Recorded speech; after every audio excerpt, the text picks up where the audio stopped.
Hello students, this is Mr. Mervak again. This is our third lesson and last lesson for the week. We are going to look at section 4.3, which is percent as proportional relationship. If you have maybe noticed that after we finished the previous section, there is a mid-chapter review, which is on page 138. If you want to do some of these practice questions, you can. I will assign this for next week together with the chapter review, just as a review of the chapter in preparation for the assessment. So you will do it at a later time, but if you want to start early, you can. So just a quick review. So far, we've covered ratios, which, if you remember, is a comparison of measurements that have the same unit, and then we did rates, which is the same thing. It's a comparison, but it is of different units. And then we also talked about proportions. So proportions, if you remember, is a comparison. It's a kind of a setup proportion equation where we have fractions equaling each other or ratios equaling each other. And then we use that to calculate some missing numerators or denominators. Today we are doing percent, and we're going to do it in a few ways. Essentially, if you are calculating percent, you can set up a percent ratio and use our proportional relationship equation to calculate any kind of missing variable or missing value. I will also show you another way. So let me just go back. When we were talking about percentages, we related a lot of times to fractions. Maybe you've noticed the class, maybe not. But let's say, for example, we have a result from a test.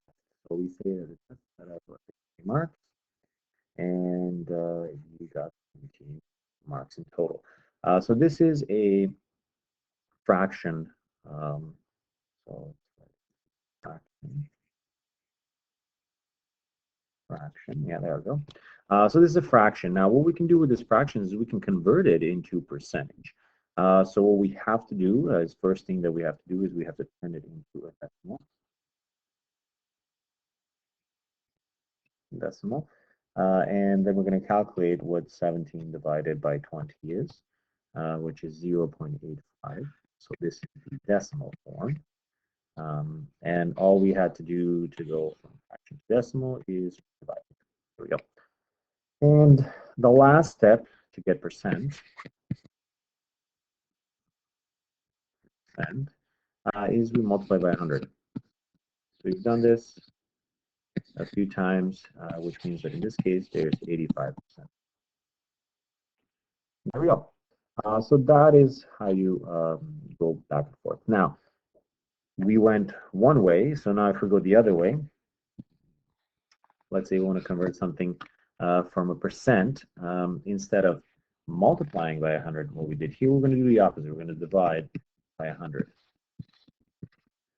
So 85% turns into 0.85 just by dividing by 100. So you can go from percent to a decimal. Now, if I'm going from a decimal to a fraction, there is a bit of a process there. So first, what we do is we write the decimal as 85, which is the numerator. So it's the values after the decimal. As you can see, because the first digit here is 0. And then I put it over 1, and I add the zeros as many decimal places there are there. So in this case, it's going to be 100. And that's how we're going to do it directly from a percent, actually, which is much easier. So we have percent of 85 out of a total 100, so that's how we're going to write it. But that's not really 17 over 20. So what we have to do here is we have to reduce it. So we look at what are 85 and 100 divisible by. So in this case, you take your calculator, you do some trial and error. You try 2, 3, 4, 5, and it turns out that both of these are divisible by 5. And when you do that, you get your fraction. So there's a few ways of going back and forth. This might come in useful when we actually start doing these percent calculations. All right, so on the next page, there's an example. So what they look at first is they say that Aaron would like to buy an e-reader and it sells for $249. How much will e-reader cost after 13% HST is added? So there, I don't know, I guess you might not know, 13% is HST is harmonized sales tax. It's a tax that you pay on most of the goods in Ontario. So every time you go to a cash, you give them your whatever you're buying, they scan it, and then they just usually press enter, and that automatically adds a tax. But this is really what we're calculating. It's 13% on top of your price, because you're not going to pay exactly what it says on the price sticker in the store. You're going to pay a little bit more, which is, or a lot more. It's 13%. So first thing what they're doing is they want to find what the amount of tax actually is. So what they do is they set up a little proportion. So they, you know, that $249 is 100% of the price. And we were looking for taxes. So because this is tax percentages on this side, we were looking at 13% tax, and on the other side we have X. So once you set up this proportion, you just treat it like an equation like we did last time. They multiply everything by 249. I think in the last lesson we did a few ways. So you can do cross multiplication where you multiply 100 by x and you get 100x, and 249 by 13. So that is 3,237. And then divide everything by 100. And we get $32.37. It's exactly what they got over here. We just did it a different way. Now that's the tax. That's how much this Aaron person is going to pay on top of 249. So if I wanted to find out exactly how much they're going to have to pay, I have to add this tax on top of 249. So that's one way of doing it. Another way of doing it is kind of similar to what we did in the previous page. So if you want to find percentage of something, first thing that you can do is you actually convert the percent into a decimal. If you remember, 13%,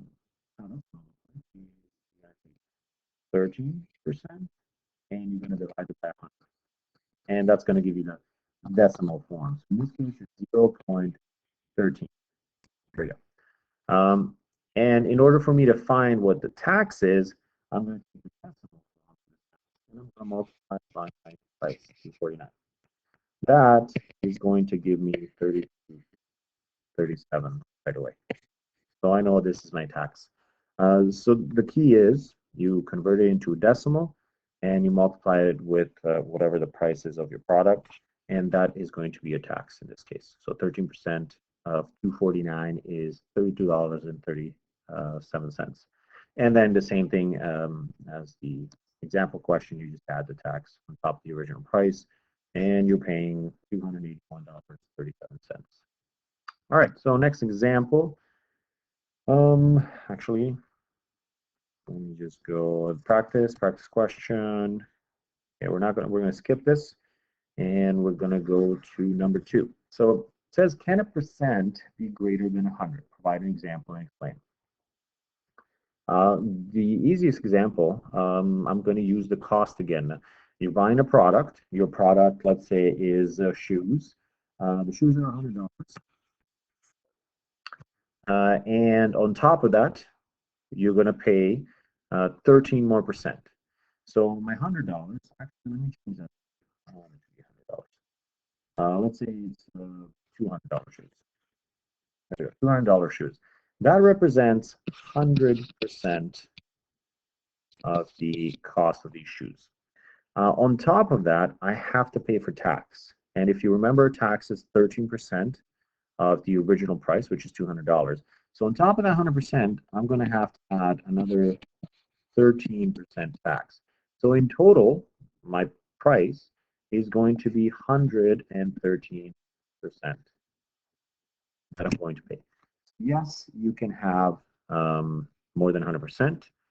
In this case, we're always paying 113% in terms of any purchases that we do or that are taxed. That's one of the examples. There are others. And if you're interested, just Google examples of more than 100%. There we go. Now we have another example. It says Scott calculated a 20% discount on a sale item by finding 80% of the price. Why does this make sense? Okay, so here's what Scott did. Let's say he's looking at a price of something. Let's say pants. So pants are $100, $100 pants. And it says that it's a 20% discount. So that means it's 20% less than what it says on the sticker. So usually what we would do is we would find what 20% is, we 20, and then we would multiply by 100. And that would be $20. So this discount would be $20. So it would be less, $20 less than the original price of these pants. Now, what Scott did, he, instead of converting the 20% decimal, he said, okay, well, the 20% is discount. So that really means that he's paying 80% of the total price. So he used 80% as a decimal, which is if you divide 80 by 100, it's 0.80, and multiplied that by 100. And that gave him $80 directly. So this way, he didn't have to do that extra subtraction of this $20 away from $100 of original price. He just got the $80, which was the sale price right away. So yes, you can do that. It's actually a quick way to kind of save on some work. And I encourage you to do that for sure. All right, the next one is Darcy earned these marks on a math test. In which category did he get the highest percentage? Explain briefly.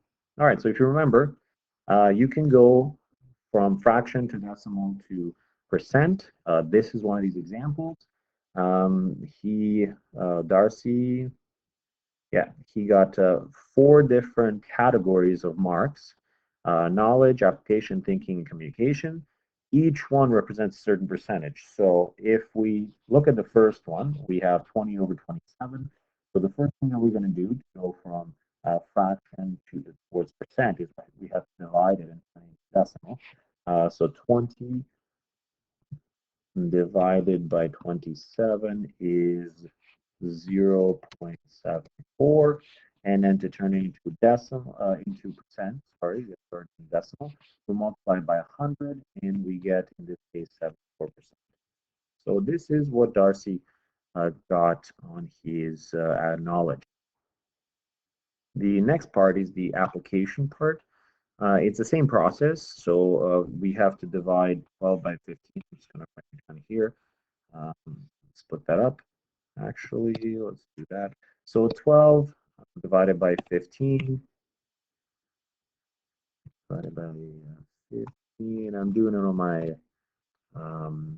calculator handheld. So you get a decimal of 0.8, and if I multiply it with 100, I will get that it is 80% of this section.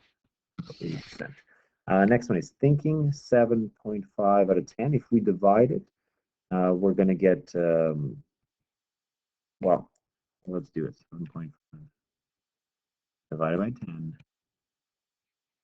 is 0.75 times 100 is 75%. There we go. And the last one, 8 divided by 12 is, well, it's got a lot. So 0.6667. I'm going to round it to just 67 times 100. And here is 67%. There we go. So the question, original question was, in which category did he get the highest percent? And if we look at all the percentages, it seems like application, 80%. This was the highest percentage, so this was his best mark. Next question. We have Amir wants to buy a $329 super phone that is advertised for 1/3 off. How much will the phone cost after 13% HST is added? All right.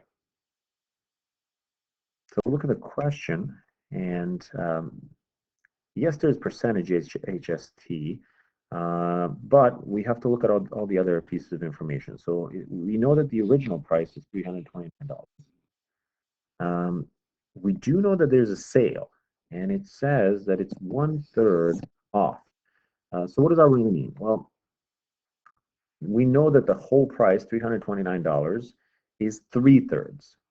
So that means that 1/3 of that is going to be subtracted from 329. So how we could do that? Simply, we could take 329. I guess I can show you here. It's probably best to calculate it. I think it was somewhere up here. Then we calculate it. All right, so I'm doing 329 divided by 3. There we go. So it's $109 and a lot of cents, 67 cents, let's say. So that is what's going to be subtracted from the original price. That's how much it's reduced, which is a lot. So all I have to do is I'm going to round it to $109.67. So it's going to be 329 minus $109.67. This is going to be my sale price. So $219.33. There we go. That is how much we're actually, or Amir is actually going to pay. On top of that, we're going to do 13% tax.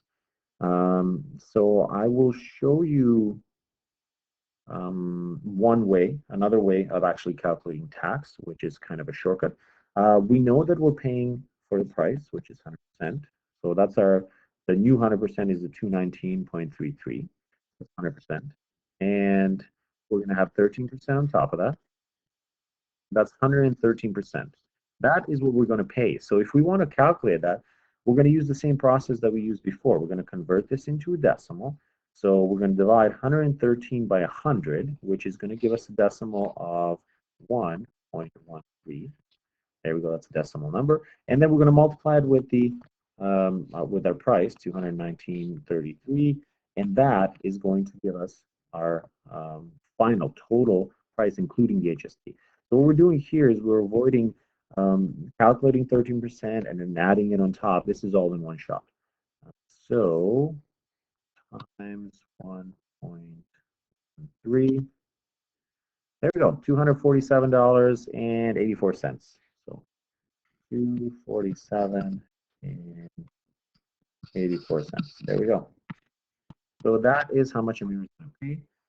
He does save significantly in this case. The next one, Hasif purchases a car for $20,550. The manufacturer's suggested retail price, MSRP, is $25,000. What price did he save? So maybe you don't notice it, but this is kind of like the test question, finding your mark. So Hasif pays $20,550 out of possible $25,000. So that's how much he's actually paying. But the question is, how much is he actually saving? So we want to look at the amount of money that he's saving in this case, and let's look at that as 25,000 minus 20,550. So he didn't pay 4,450 out of total 25,000. So this is what his savings represents. So this is a fraction form. If I want to find what the percentage is, first I am going to divide 4,450 divided by 25,000. There we go. It says 0.178. So that's my decimal, 0.178. If I multiply this by 100 to get my percent, it is going to be 17.8%, or if we just round it a little, 18%. So it seems like There we go. Hasif is going to save 18% of the MSRP, manufacturer suggested retail price, which is, again, pretty decent savings for a car. All right, and the next question. We have Anderson. Anderson calculated the price he would pay for $175 jacket. Okay, that is on sale for 15% off. So when it says that it's off, that means we're paying less. We're going to pay under $175. And we're reflecting on his answer. He doesn't think it makes sense. Find his error and fix it. So we're going to see, maybe we'll calculate it his way or maybe we won't. So what he did is he set up a proportion. He had original price 15, sale discount price is 100. That's very strange. And then he does some calculations and then gets an answer of $1,166.67. So apparently that's what he would save. That obviously makes no sense because the original price is $175. So it's not like he's going to be paid to take this jacket. So we're just going to approach it. We're going to say, okay, they are looking for, let's see, how much is he going to save? So 15% off. So we're going to calculate what the 15% discount is. We're going to do it the way we've been doing it up to now. It says that 15% off. That means we're going to convert 15% into a decimal, which is 0.15. We're just dividing by 100. And we're going to multiply it by 175, which is 0.5 times 25, 26.25. So there we go. This is how much Anderson will save. This makes way more sense because it's not $1,166.67 dollars, and that would be the solution for that. So whenever you're in questions like this and they're asking for the mistake here would be how he set it up. We have the original price is 15. Well, the original price is not 15. The original price is 100%. So this should have been flipped, and then they would have adjusted better for that. And as they set up the proportion, so they said put 15 and 100. Well, the 100% should be the original full price. So this 175 should have been at the bottom, or if they flipped it originally at the beginning, it would have been fine. But he didn't set it up correctly, so that would be the mistake over here in this question. All right, next question. So the next question, it says the average house price in Ontario increased by 4% through 2012. The average price at the beginning of 2013 was $370,000. What was the average price at the beginning of 2012? Answer to the nearest dollar. So we're going to organize this question a little bit. We have 2012. We have 2013. The price in 2013 is $370,000. And there was an increase. So we have some kind of a price in 2012 plus 4%.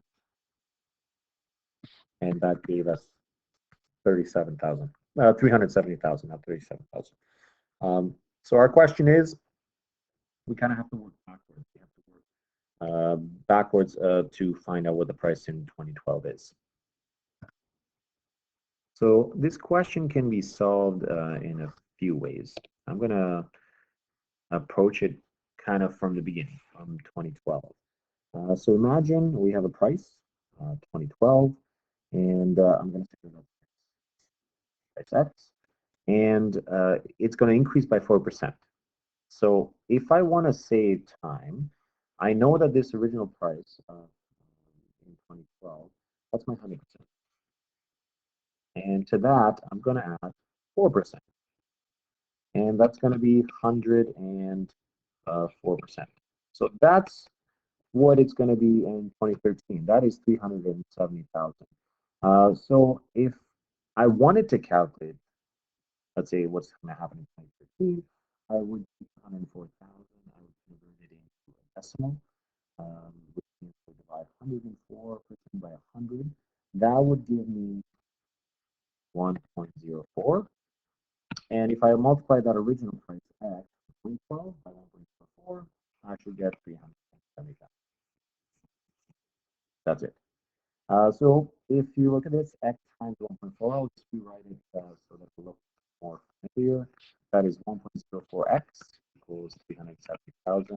That is equation that we can solve simply by dividing by 1.04. There we go. And let's punch that in. 370,000 divided by 1.04. All right, 355, 769, and 23. And I think it said nearest dollar, so 355 and 769. 355, 769 dollars. There we go. That is the price in 2012. It jumped up significantly in 1 year. This is one of the ways of solving the question. There are some other ways, but this is one of the faster ones. All right, next page is the QAO practice questions, which is perfect. This is what you guys are going to do for practice. There are 3 questions there.